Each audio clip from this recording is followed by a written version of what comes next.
यहाँ से शुरू होता है आपका कथा क्षितिज। आज हम देवी भागवत पुराण की गहराई में उतरेंगे और जानेंगे 10 महाविद्याओं के माध्यम से दिव्य नारी शक्ति को। ये 10 महाविद्याएं शक्ति की 10 विशिष्ट अभिव्यक्तियां हैं जो ब्रह्मांडीय ज्ञान और ऊर्जा का प्रतिनिधित्व करती हैं। देवी भागवत पुराण शक्ति को सर्वोच्च मानता है। ये बताता है कि कैसे देवी ब्रह्मांड की सृजनहार, पालनहार और संहारक हैं। पुराण में देवों ने कई बार संकटों का सामना किया और हर बार देवी ने ही अवतार लेकर उनकी रक्षा की।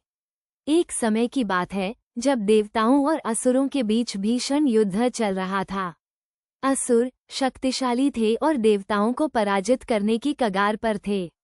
निराश होकर देवताओं ने भगवान विष्णु से प्रार्थना की। विष्णु ने उन्हें सलाह दी कि वे आदि शक्ति देवी की शरण में जाएं। देवताओं ने हिमालय पर्वत पर जाकर देवी की स्तुति की। उनकी प्रार्थना से प्रसन्न होकर देवी प्रकट हुई। उन्होंने देवताओं को आश्वासन दिया कि वे असुरों का नाश करेगी। देवी ने अपनी शक्ति से 10 रूपों को प्रकट किया। यही 10 महाविद्याएं कहलाईं। सबसे पहले हैं काली।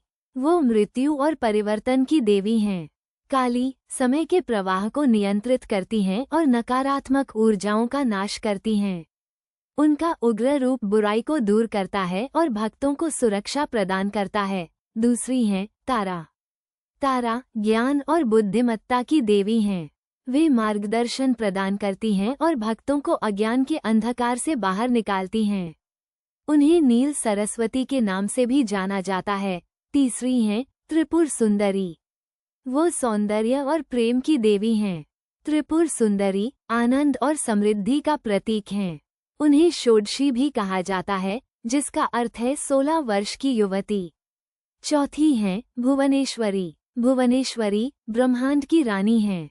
वे पृथ्वी और आकाश सहित सब कुछ नियंत्रित करती हैं। भुवनेश्वरी प्रकृति की शक्ति का प्रतिनिधित्व करती हैं। पांचवी हैं त्रिपुर भैरवी। त्रिपुर भैरवी विनाश और सृजन की देवी हैं। वे नकारात्मक आदतों और बंधनों को नष्ट करती हैं, जिससे नए विकास का मार्ग खुलता है। छठी हैं छिन्नमस्ता। छिन्नमस्ता आत्मा बलिदान की देवी हैं। वे दिखाती हैं कि कैसे त्याग और समर्पण से महान उपलब्धियां प्राप्त की जा सकती हैं। सातवीं हैं धूमावती। धूमावती विधवा देवी हैं जो निराशा और अकेलापन का प्रतिनिधित्व करती हैं। हालांकि वे सिखाती हैं कि कैसे चुनौतियों का सामना करके भी शक्ति और ज्ञान प्राप्त किया जा सकता है। आठवीं हैं बगलामुखी। बगलामुखी शत्रुओं को पराजित करने की देवी हैं। वे वाक सिद्धि प्रदान करती हैं और नकारात्मक ऊर्जाओं को निष्क्रिय करती हैं। नौवीं हैं मातंगी। मातंगी कला और संगीत की देवी हैं। वे ज्ञान और रचनात्मकता का प्रतीक हैं।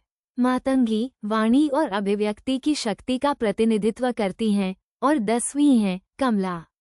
कमला लक्ष्मी का रूप है जो समृद्धि और सौभाग्य की देवी हैं। कमला भौतिक और आध्यात्मिक दोनों तरह की समृद्धि प्रदान करती हैं। इन 10 महाविद्याओं के माध्यम से देवी भागवत पुराण हमें सिखाता है कि दिव्य नारी शक्ति सर्वव्यापी है और हर रूप में मौजूद है। ये हमें अपने भीतर की शक्ति को पहचानने और उसका सम्मान करने के लिए प्रेरित करता है। तो ये थी आज की कथा क्षितिज की पेशकश। हम फिर मिलेंगे एक नई कहानी के साथ। धन्यवाद।